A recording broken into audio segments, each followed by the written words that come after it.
Madame le maire d'Arbonne-la-Forêt, Monsieur les députés, Monsieur le vice-président du Conseil général, Monsieur le conseiller régional, Mesdames et Messieurs les maires, Mesdames et Messieurs les élus, Mesdames et Messieurs les présidents des associations de combattants patriotiques et du souvenir, Mesdames et Messieurs les officiers d'active et de réserve, Mesdames et Messieurs,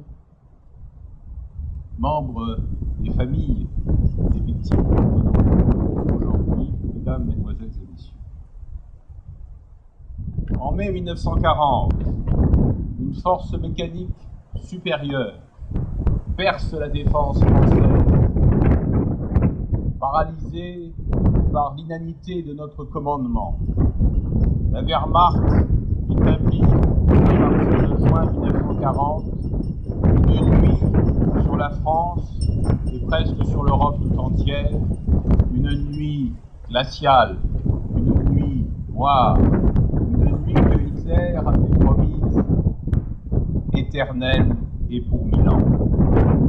Le 18 juin, une voix s'élève d'un général de brigade à titre temporaire, ancien sous-secrétaire d'État, condamné à mort par contumace par le régime de Pétain. Cette voix, fragile en apparence, général de brigade à titre temporaire, sous-secrétaire d'État, ancien sous-secrétaire d'État, d'un condamné à mort, est une voix forte. C'est la voix de la France.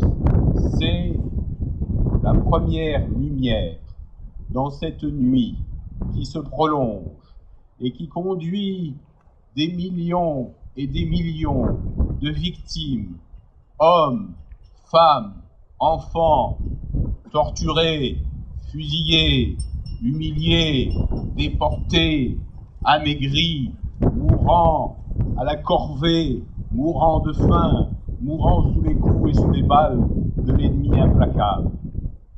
C'est cette nuit qui commence en 1940, et c'est cet espoir qui commence le 18 juin, qui nous conduit, mesdames et messieurs, devant ces fosses de 1944. En effet, en juillet et août 1944, le rapport entre la nuit noire et l'espérance ensoleillée a changé. Sur tous les fronts, nos alliés, russes sur le front de l'Est, anglo-saxons sur le front de l'Ouest et sur le front du Pacifique, ont fait reculer les hordes nazies et leurs alliés. La lumière est en train, enfin, de l'emporter sur la nuit.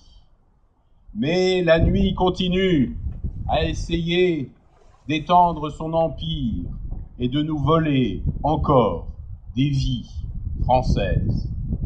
Parmi celles-ci, nos fusillés d'Arbonne, comme un symbole dans cette forêt de Fontainebleau, dans notre Seine-et-Marne, du lourd tribut payé par la liberté à la dictature.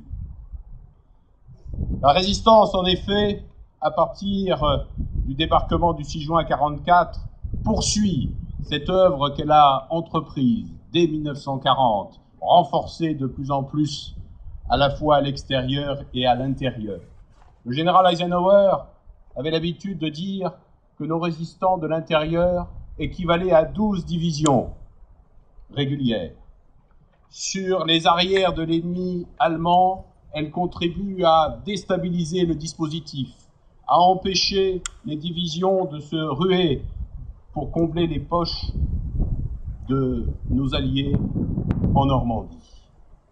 Et donc, les nazis continuent à voler des vies. Je voudrais dire l'estime et l'admiration de l'État et du gouvernement que je représente, et de moi-même bien sûr, à tous nos anciens résistants, quelle que soit bien sûr l'origine de leur engagement. Je voudrais dire aux familles de nos fusillés d'Arbonne mon estime et mon admiration pour ceux qui ont été enterrés dans ces charniers. Aujourd'hui, ces cérémonies, mesdames et messieurs, ne sont ni une habitude, car on ne s'habitue jamais à l'horreur, ni un simple rituel. Elles sont, par mes mots, par vos mots, madame le maire, par ce tapis de gerbes et de bouquets qui forment comme une mosaïque entre les gens et les nations. Cette cérémonie, elle est tout simplement le fait que nos morts sont dans nos cœurs et dans nos âmes, et qu'ils vivent dans nos cœurs et dans nos âmes, et qu'ils nous inspirent chaque jour, et qu'ils doivent nous inspirer chaque jour. En effet, la mémoire de nos combattants n'est pas une mémoire morte, elle n'est pas une mémoire de musée, elle n'est pas une mémoire de commémoration ponctuelle, elle est une continuité qui doit guider toutes les Françaises et tous les Français. Parce que nos fusillés, le plus jeune avait, je crois, 19 ans, nous indiquent, nous imposent cette idée forte qui doit être la nôtre, que la liberté qui nous fait nous retrouver aujourd'hui en femmes et hommes libres dans cette clairière n'est ni un don de la nature, ni une espèce de bonheur qui serait éternellement et tranquillement français.